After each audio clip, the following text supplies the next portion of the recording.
Welcome to the Work, Wealth, and Travel podcast. I'm your host, Nicole, and this podcast is your guide to start creating a lifestyle by design. From entrepreneurship, money and finance, taxes and residencies, and everything in between, this show highlights the nuances of a true global citizen lifestyle. Let's dive in. Hello and welcome back to the show. I'm your host, Nicole, and in today's episode, I sit down with Gary Arndt. This is seriously the episode for you if you have been thinking if podcasting could potentially be a good stream of monetization for your business. We dive deep into this episode. Gary is definitely the expert on this topic.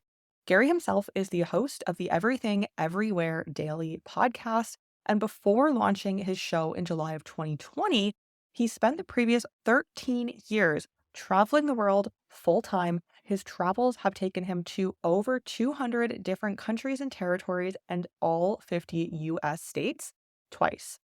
His blog, the Everything Everywhere blog, was named one of the top 25 blogs in the world by Time magazine. He has also appeared in USA Today, the New York Times, the BBC, and National Geographic. Pretty wild, right? So not only all of this, he is also one of the world's most accomplished travel photographers. He was named Travel Photographer of the Year in 2014 by the Society of American Travel Writers, and in 2013 and 2015 by the North American Travel Journalists Association. He is a 3-time Lowell Thomas Award winner, which is considered to be the Pulitzer Prize for travel journalism. So Gary definitely knows his stuff when it comes to travel. Except this episode was so interesting for me, as I know it will be for you, because he talks about why he shifted from travel and why podcasting is his number one in his business. He releases a new episode of the podcast every single day. So we dive into this and so much more in this episode. Let's just get right into it. We are going to be diving into so much today, from travel, entrepreneurship, and so many different areas within those two topics. But before we dive in, I would love to hear a little bit more about your story, where you got started, and what that now looks like today, what that evolution and journey has looked like for you. So I suppose you could say it started back in the 90s. I started a very early internet company back in 1994. We were connecting databases to the World Wide Web, which today is pretty much everywhere, but at the time was very difficult to do. I sold that business to a large multinational corporation in 1998. And in 1999, I convinced them to send me on a trip around the world to their various offices to explain the internet. And it was the first time I'd ever really been out of the United States. So in a 3-week period, I did a whirlwind trip where I was in Tokyo, Taipei, Singapore, Frankfurt, London, Brussels, and Paris. And I got to see the world. It was very eye-opening. I left that company a few months later when my contract expired, went back to school, thought I would, maybe get another degree, realized that being an academic wasn't what I wanted to do. So I hatched the idea of selling my house to travel around the world. And I did. It took me about a year and a half to tie everything up. I ended up selling the house in March of 2007, which is when I began traveling. And initially, I thought I would travel around the world for a year or two, but it turns out the world is really big and it just never stopped. And so for about 10 years, I was traveling nonstop. I didn't have a house. About 10 years into it, I ended up getting an apartment, but even then, I was on the road for about half to a third of the year. So traveling quite a bit. And all that came to a grinding halt with the pandemic. I literally came home from my last international trip on February 28th of 2020. This is when it was still being talked about, oh, there's something happening in Italy and in China and stuff. I got COVID immediately, probably at the airport somewhere. So the first week of March, I was just miserable. And at this time, traveling around the world, I'd become a very successful travel photographer. I had a very popular travel website. I had, very large social media accounts, and everything dried up in a period of about 2 weeks. The entire international travel and tourism industry basically just stopped. All the contracts I had in place went away. Everything all the traffic to my website pretty much dried up because nobody was interested in travel anymore. Nobody was buying travel. And it really left me in a weird position. So I needed to figure out what to do. So in July 1st of 2020, I launched a brand new podcast called Everything Everywhere Daily. And it wasn't a travel podcast per se, because I didn't want to rely on the travel industry anymore. It's a daily educational show, but a lot of what I'm talking about is stuff that I learned in the course of my travels. So by not being a strict travel show, I was able to reach a much wider audience. I could still work with the travel industry and talk about things from my travels, but I wasn't reliant upon them. If the travel industry went away, I'd still be okay. And that's pretty much what I've been doing ever since. The show has been a far bigger success than I had ever imagined. I'm now doing like 1 million downloads a month, and people from all over the world are listening. And it's become a very profitable business for me. That's That's the amazing. summary of everything. Yeah, there's a lot to dive into there, which I want to. I definitely want to dive into the monetization of your passions and your podcast as well. Mm. But before we get into that, I want to start more at the beginning, which sound in your journey like it is travel photography. So, how did that start? Was that a passion, a hobby of yours that you realized you could monetize? Was it something perhaps you were working for a company, went freelance? What did that journey look like? And what did it look like in that specific time frame? Because I'm sure now versus when you started, it would look very different. Well, it really started with my website because I had always been an internet guy since the very first days of the web. It was natural for me to start a website when I started to travel. So I started a WordPress website. And then in the course of my travels, I would leave my thoughts and observations of all the different places I've been. And one of the things that benefited me is when I started traveling, I spent the first 6 months basically crossing the Pacific Ocean, going to a lot of small island countries that most people never bother to visit. So it made my travels a bit more unique than the typical person going on a gap year around the world tour that just they all visit the same places, major cities in developed countries for the most part. I also bought a very expensive camera when I started traveling, knowing absolutely nothing about photography, thinking that, well, you got to get an expensive camera to take good photos. But I quickly learned that that's not how it works. You can take very bad photos with a very good camera.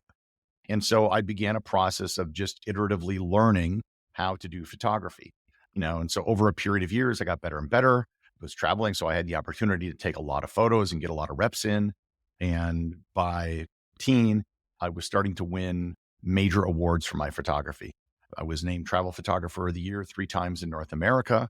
And it kind of became a signature for what I was doing. My photos on social media, I think, was what drew a lot of my, what commanded getting such a large following on like Instagram and Twitter. But the business really changed because when I first started, there really was no social media. It was Friendster or MySpace. Facebook existed, but you still needed like a special, you still had to have like a university email address to sign up. Twitter was launched in 2009 and became a big thing that year at South by Southwest. But for the most part, people went directly to your website. They followed it through RSS. They had RSS readers. And 2013, Google killed Google Reader. And there was this shift in everything from people going to your site directly to following you on social media. And then once people were following you on social media, that was controlled by large social media companies that ended up throttling what people saw and traffic to your website, and just became a worse and worse business over time, running a travel website. And while all this was going on, the term digital nomad didn't exist when I started doing this in 2007. There were no digital nomads. I remember going to Chiang Mai in 2008, completely different experience than it is now, or even going to a place like Bali that's just overrun with people. Wi-Fi was still rather scarce. You had to go to an internet cafe to get online, which I had to do in a lot of places. I would be on my laptop in a hotel or a hostel without internet connectivity. I would have to write or edit photos without being online, which is not really something you would do today. So the whole business has changed a lot, which is one of the reasons I launched a podcast rather than try to do something with a website. So, in you saying that, I'm curious if you were to start what you had started then now, that would look completely different. What would those starting steps look like for you now? Oh boy, I don't even know. The one thing I have been telling people, one of the things I don't like about blogging as a business is that it used to be, like I said, everyone's traffic to their website was organic. Now it's almost all SEO. And I never got, I would write articles that used a pun or a song lyric or something like that as the title. I wasn't worried about what Google thought. I was doing it for the people that would come to my website to read it. You can't do that anymore. Everything has to be keyword optimized and everything else. And they're not blogs. They're just websites, and everybody's writing the same article, 15 things to do in blank, because that's what Google wants to see. And Google can turn this off at any time. They change the algorithm, and I've seen this over and over and over. People with very successful websites one day, traffic drops into the toilet the next because Google is no longer giving them traffic for whatever reason. And if something happens with AI in the next year or two, where Google answers questions directly, they don't even need to send people to websites anymore. So I would not base anything on some company who doesn't care about you or even know who you are, relying on that for your business. So relying on social media, even if it's TikTok or something like that. Well, TikTok may be an exception. I'll explain that in a bit. But what you need is something that is personality driven. People need to follow you because you're you and they know who you are, something that they can share with their friends and by word of mouth. And podcasting, I think, is one of the best ways to do that. And that's why I found so much success in podcasting. It's a super simple business. There's no algorithm that you need to game. You create something that people like, they share it with their friends, more people listen, and it grows that way. Monetization is super simple. I run ads. Everyone knows how ads work. They've seen it on television and radio their entire lives. There's no, controversy here. There's none of this thing about influencers who are getting paid, but they don't tell anyone or anything like that. I don't have to worry about any of that. I think YouTube is another way to do that. You can establish the same kind of personal rapport with people and develop a personal following. The only difference there is you are dependent upon one company.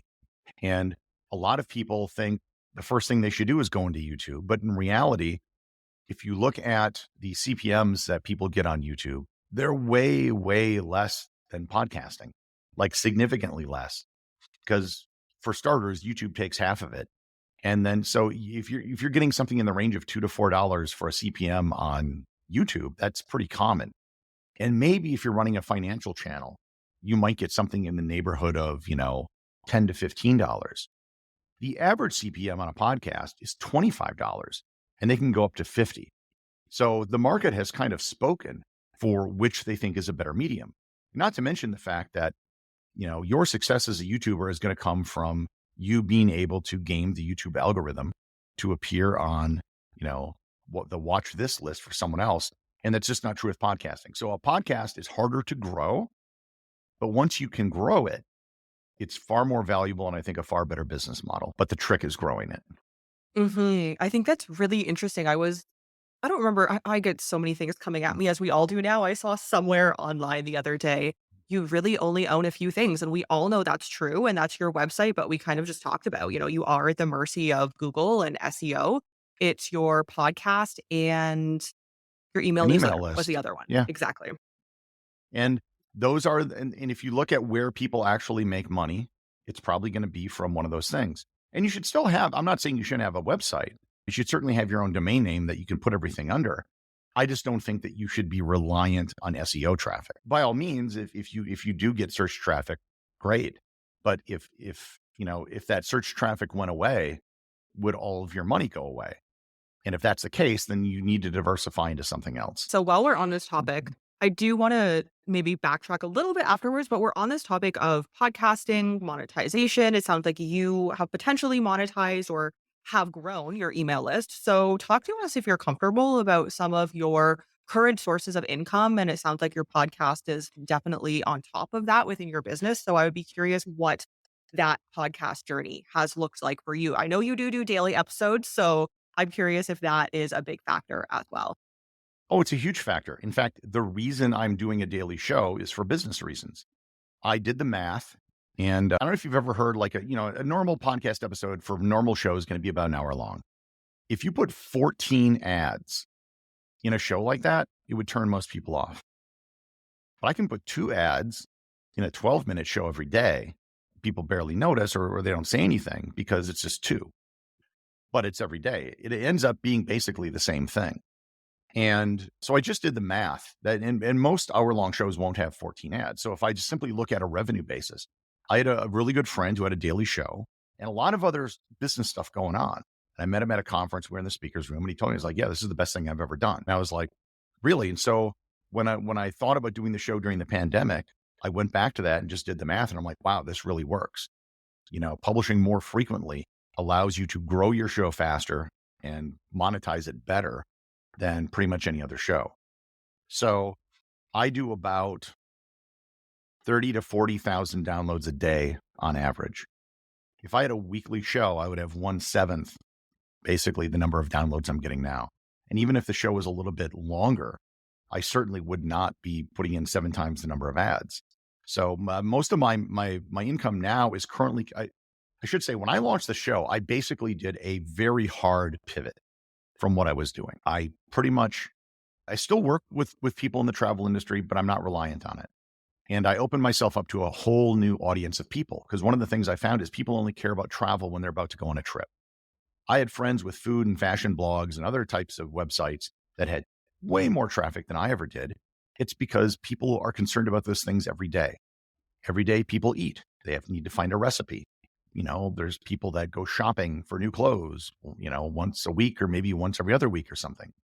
Politics, celebrity gossip, sports, technology. Things are changing all the time. Nothing changes in travel. All it's like, I'm going to this place. I need to find some information on it. You find it and then you leave. I was able to get a pretty, okay sized email list. It was up to 20,000 at one point. But when I did this purge, one of the things I needed to do was I wanted to cut back expenses. So I really cut down the size of the email list. I used ConvertKit and I sent out an email. And then they have an option that lets you send it to people that didn't open it. So I did that. And then I did it again. So that got rid of a whole bunch of accounts that weren't active. And then I sent a second email out and then went through that process again. And that cut it down to about 9,000 emails. Because I had the list for a very long time at this point and it wasn't really active. But with the podcast, so I've changed my focus. If you go to the front page of my website, it's all podcast focused at this point. That's where the majority of my revenue is coming from. And I had a plan from the outset in terms of how to monetize the show via advertising. That at this point, I would say has been very successful. I'm making well into the 5 figures every month just from podcast advertising. And that's now allowing me to fund other endeavors. I may actually start a YouTube channel because what I'm doing works, I think, very well on YouTube. There are a lot of successful educational channels. I'm working on a project to put my episodes in the form of course material for teachers and homeschoolers. I have people that want to buy merch. I have people that want to travel with me. So I'm considering doing a trip where I just rent a riverboat somewhere in Europe and I get 100 to 150 of my listeners to travel with. So there's a lot of opportunities, but right now the core of it is all simply advertising on the podcast. So take me back to 2020. You're starting the podcast. For anybody listening who has a podcast in the beginning stages or is looking to start monetizing, what did that look like for you when you were thinking, I need to make money off of this thing? A lot of podcasts go unmonetized. So the beginning stages, you knew that what you wanted was that monetization. What did that look like? I know there's a bunch of podcast monetization platforms out there, but what did your journey to monetization look like? Well, for starters, I broke every rule as far as what you're not supposed to do with podcasting. Everyone tells you, oh, you got to have a niche. You got to niche down. The name of my show is literally Everything Everywhere. It is the least niche-y show in the world. I talk literally about everything, and every day is something completely different and random. But I figured if I was interested in these things, there's got to be other people out there that's interested in this stuff too. And that turned out to be the case. I had steady growth for the first, 2.5 years I was doing the show. I knew that I was going to be monetizing through ads. So in the very first episode of the very first show, I put an ad in it, even though nobody was paying me for ads. I just created my own. I signed up for affiliate programs and I did some for Audible and some other things I thought were a good fit. I just did my own host read ads. And I did that for about 18 months until I could grow the show to a point where I could get in a network. I had a couple of brands that I had worked with in the travel space, particularly the tourist office of Spain. They were on board right away. They helped me and sponsored some early episodes, which brought some money in the door. But it really took 18 months for me to get to a point of doing this every day where I was able to have enough traffic to join a network. I was with a network for a year. They were not the greatest of networks. It brought money in the door, maybe enough to cover rent. That's about it. And then I signed, which with what I would consider like a top tier network in January 2023. And that has been like night and day. So they have dedicated sales team. It took them about 2 months to ramp up the sales process, but they've completely sold out the show. I'm one of the biggest shows on their network. Money's coming in. It's really good. But yeah, I planned for this from day one, and I knew that it was going to take like a year and a half for me to get to that point, because I've heard a lot of people say that 18-month point is kind of where things started to take off. And it's also the amount of time you really need to prove yourself. Most podcasts never make it to episode 7 because people start, oh yeah, I think I'll start a podcast, and it's not a high priority for them. And so when something comes up, and something always comes up, they abandon it. With the position I was in, I had to make it work. So it became my top priority, and it became the thing that I devoted everything I was doing to make successful. And I think that's also one of the reasons that it became successful, is because I made damn sure to make it so. Yeah, I like that. So you release an episode daily. Talk to me about some of the struggles that you initially faced when starting this podcast, or just struggles in general of having a podcast, especially a daily show. And perhaps they're not struggles. Perhaps, it's short, snappy episodes. Talk to me kind of what that looks like. There's a lot of benefits to doing a daily show, many of which I didn't even realize when I started. The first of which is you have a very high completion rate, meaning people that start the show are more likely to complete the entire show, which is something that Apple looks and Spotify look for when determining what shows to promote. Second thing is that people tend to listen to it first in their playlist. If you have a 3-hour interview and a 10-minute show, you can finish the 10-minute show on your walk or driving to work or whatever. The 3-hour show is probably going to require a commitment. You're probably not going to be able to listen to the whole thing in one sitting. And the other thing is that people binge it. They can just listen to one after the other after the other. And so I created this thing called the Completionist Club, which is for people that have listened to every episode. And now, 3 years in, I've done 1,100 episodes. And every week I'm still getting people saying that they've listened to every episode. The downside is it's a lot of work. I'm not just getting on the microphone and talking off the top of my head. I write a 2,000-word script for every show. And because my topics are like, about history, science, mathematics, I'm basically doing a term paper every day. So minutes before we started talking, I was finishing up today's script. And as soon as we finish this conversation, I'm going to record today's show, which is about the history of golf. And the moment I'm done, I will upload it. So there's no like, oh, I'll schedule this out for September. No, it goes up the next day, and then I start working on the show for tomorrow's show. So it is a fair amount of work, but it really does pay off. And I've met several people with daily podcasts, not a lot of them, because like I said, it's hard to do, but everyone I know who's done it has been able to see a great deal of success in podcasting. I think I've just convinced another person to do it at a conference I was at last week. Interesting. Yeah. I mean, right now, Mm. I was just talking to my partner the other day because I get such great downloads, but I release twice per week. And so the days I release Wednesday and Friday, and I noticed Sunday, Monday, Tuesday, the listens are not as high. So I was toying with maybe having 3, and he was like, that seems like a lot. That's a lot of, not for me, because I'm not worried about Okay. my commitment. I'm worried about the listener commitment. It's not that people aren't listening, it's that they're not downloading. What you're seeing for your stats are downloads, and you're correct. Weekends are not as good as weekdays. I see that in my show. But the number of downloads per episode are the same. It just means that they'll download the show on Monday when they go to work. And Mondays are always the best day of the week for me. Saturdays are always the worst. Not surprising. But the shows I release on Saturday don't necessarily get less downloads than the shows I release on Monday. They're just downloaded at different times of the week. So I wouldn't worry about that at all. It's not a reflection of, because people are off doing things on Saturdays. They're not on their commute. They're not going to school. But it doesn't mean that those shows are not going to be listened to. So thank you for sharing that, the pros and cons and what the podcast journey has looked like for you. So it sounds, if correct me if I'm wrong here, if you were to start any type of entrepreneur endeavor in the online space today, it would not be in the travel space. It would not be photography. Well, I guess travel very loosely, but it would not be the photography. It would really be honing in on podcasting or something that you are truly passionate about, figuring out from day one how you can monetize it and that it is something that you can make good money from if you are consistent with it and just going all in on that. Photography is a horrible business now. Everyone has a camera, and the value of photography has just plummeted. Everyone I know who's a really good photographer and has big online followings, they're all making their money now from basically running tours and I guess a little bit from courses, but it's all through education. That's where their money's coming from, and really from the tours. So you can sell a $8,000 tour to Patagonia or something like that and make your money that way.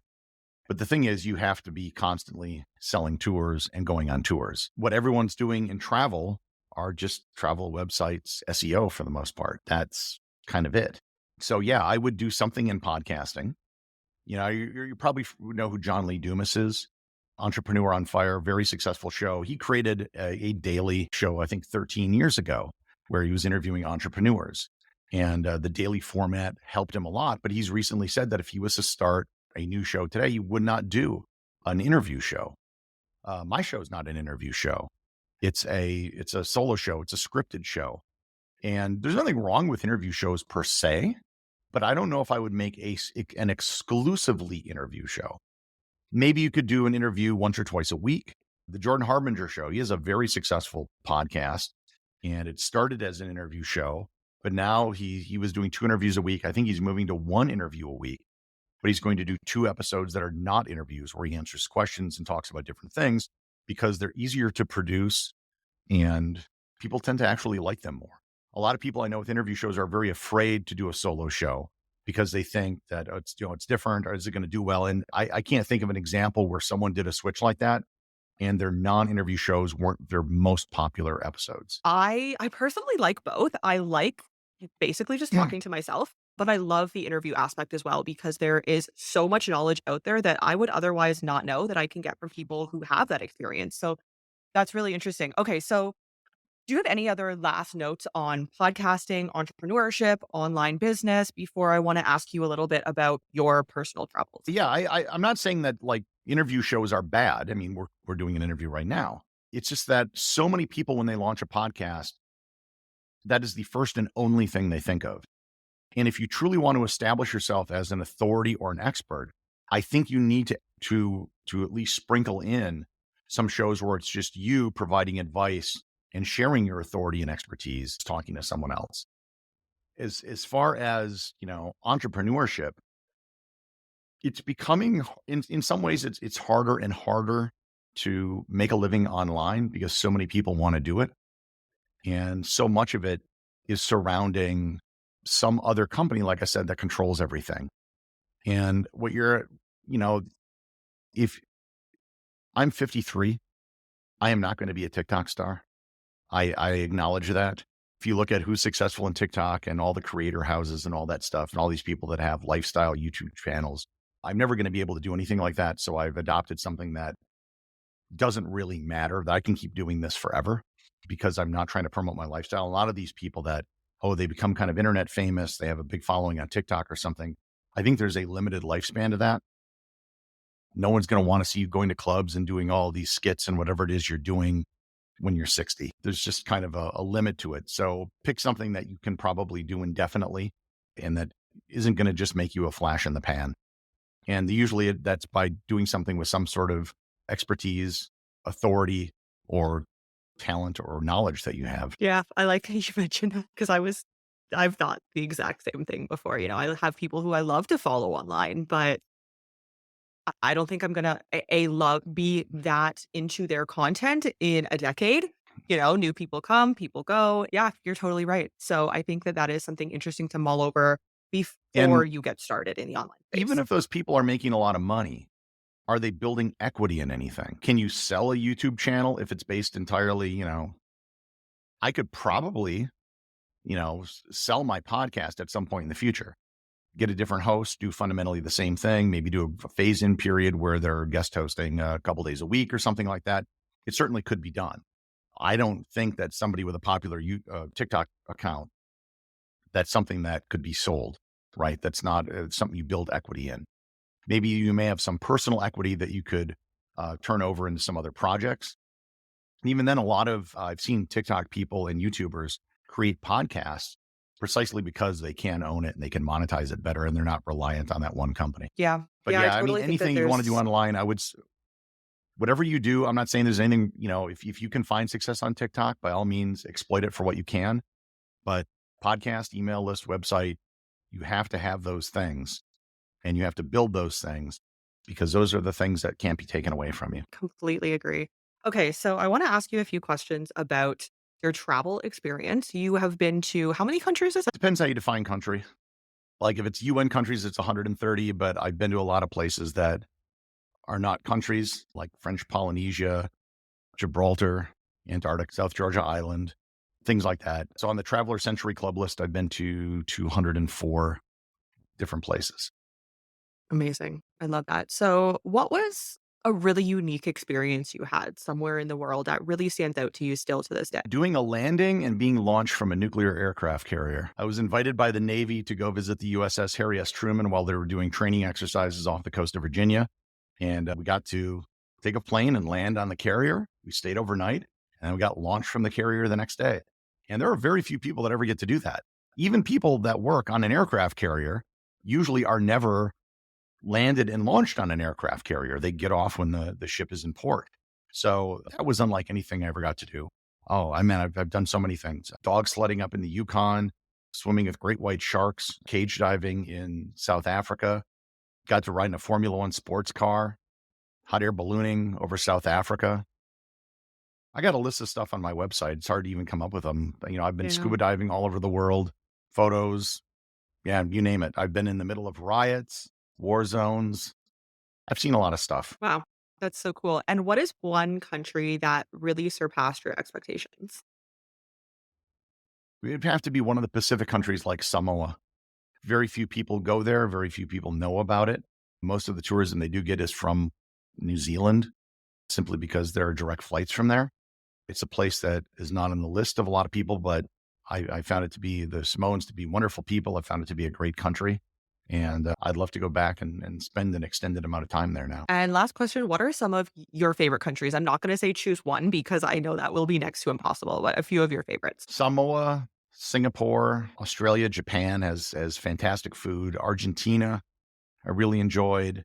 Always loved going to London. Montenegro, Jordan. I thought Kyrgyzstan was really interesting. There's great, it's very hard to put things down to a country because some countries are really huge. And what you find in one part of a country is completely different than another part of the country, but they speak completely different languages often. And a lot of times your experience is going to be colored by what you experienced, the weather, the people you met, the time of year, any number of things that some of which are random will determine whether you had a good time and what you think of a certain place. I know one person that says, "Oh, I hate Vietnam. I had such a bad time there." Well, they had a bad experience. It wasn't a reflection on the country, which has like 100 million people. You just happen to have one bad time there. I've been to places multiple times and I've had completely different experiences in the exact same place based on who I met and other circumstances.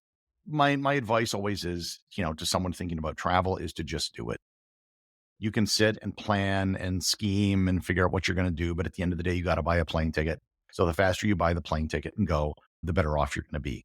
And a lot of travel, when you get right down to it, is confidence. I remember when I started traveling full time, I started going west. I began in Hawaii, and the first place outside of the United States I went was Tahiti. And I could get on a local bus and go right into town, but I was kind of terrified by the fact that I didn't know French. Today, that would not faze me in the slightest. I'd figure it out, and it's not hard to give people money. You will always find a way. Someone will always find a way to take your money. So, and what do you want to do on a bus? You want to get from A to B. There's only one thing to do on it. So a lot of these transactions and the things you may be afraid of traveling are things that are really easily solved. And travel is not nearly as dangerous as the media makes it out to be. They only talk about bad things that happen in places. And if something good happens, they don't talk about it at all, which means that a lot of people are either terrified or ignorant of most of the world because that's all they hear are bad things. And once you get there, you realize that life goes on just like anywhere else. And things really aren't that bad in most places, unless it's an active war zone. I always say the same thing, and I don't like to watch the news, the media, any of that. It can be difficult not to consume it sometimes, but for the most part, I try not to because I will be in a country and, right now I'm in Buenos Aires and you hear things are happening in the economy and different things, and people are messaging me from back home saying, "Are you okay? Are you safe?" And it's a completely different world on the ground. So I could not agree with that more. First of all, if you're in Buenos Aires, it's like the whole country's on sale, right? If you could bring some American currency with you, especially very crisp, clean $100 bills, you will make out like a bandit. So Yeah. that's not a problem. That is an opportunity. And here's what you should do. Next time something happens in the United States, right? So there's a mass shooting or something. So you only have to wait a week. Contact your friends in the United States and ask them if they're okay. Odds are, wherever the thing happened was on the other side of the country or very far away. And they're going to mean, well, what are you talking about? That was in Texas. We live in Michigan. It's like, yeah, but something bad happened in the United States. You're in the United States. That sounds ridiculous to someone living in the United States because they live here and they know that there's, something that happens on the other side of town is probably not something that they're going to be worried about. Yet somehow, if it's in a different country, they lump the whole country together because they don't know those distinctions that are there when you live there. Argentina is a really big country. If something happens in Ushuaia or something happens in Salta, those are really far apart from each other. And so an event that occurs in those places is going to have nothing to do with Buenos Aires, but they just don't know that because they've never been there. And so I've always turned it on them and just do something like that. You know, next time something bad happens, just say, I heard something bad happen in the United States. And when they realize how ridiculous it is, say, well, that's what you're asking me every day. Yeah, so I'm actually from Canada, but it does worry me a little bit when I see Same principle. the news in the United States, and I'm like, "Oh my gosh, I think this country is worse off than almost any other country or any country I've ever been to." But it's the same thing, right? I've been all over Canada. I've been to every province 3 times. I've been to all the territories, most of the national parks in the country. Halifax is a very far away from Vancouver. Yeah. And while they do speak the same language, it's a very different culture. And, the same is true. There's going to always be something happening or something. And you could just say, oh, I heard something bad happen in Canada. Same principle applies.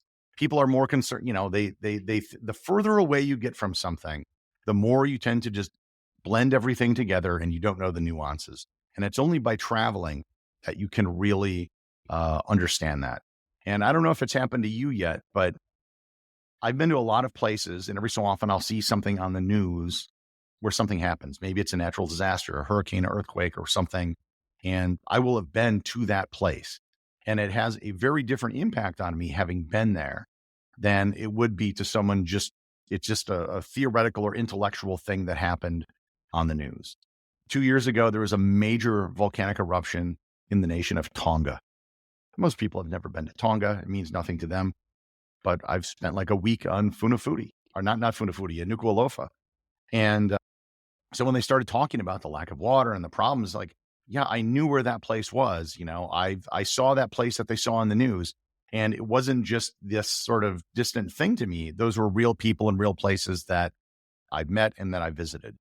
And I think that's one of the primary benefits of travel. It brings me back to, I think this is the most extreme example I could use, but COVID. I was living in China for 4 years. It was my home. I had my whole life there. And then COVID happened. And I was like, oh my gosh, this is my home country. I was planning to live there for indefinitely in the future, which thankfully that didn't happen. But yeah, it was the first country that COVID happened in, and I didn't know what it was going to become. Nobody knew what COVID was going to become and how global it was going to be. And just seeing it affect the supermarkets and the local stores and friends and not family, but friends who were there, it was an experience. And then it kind of happened everywhere else in the world, but it was wild. So On that note, I think unless there's anything else you want to chat about in terms of podcasting or travel, let us know where we can find you online. I think we know your podcast name, but reiterate to us where we can find your podcast and any other links that you would like to promote and like to send the listeners to. Wherever you're listening to this podcast right now, just go search for Everything Everywhere Daily, and you can learn something brand new every day. You've just listened to the Work, Wealth, and Travel podcast. If anything from this episode resonated with you, I would appreciate if you share this podcast on your socials. And of course, be sure to tag me. And don't forget to leave a review on your favorite podcast platform. Thank you for joining me on this global citizen journey, and I'll see you in the next episode.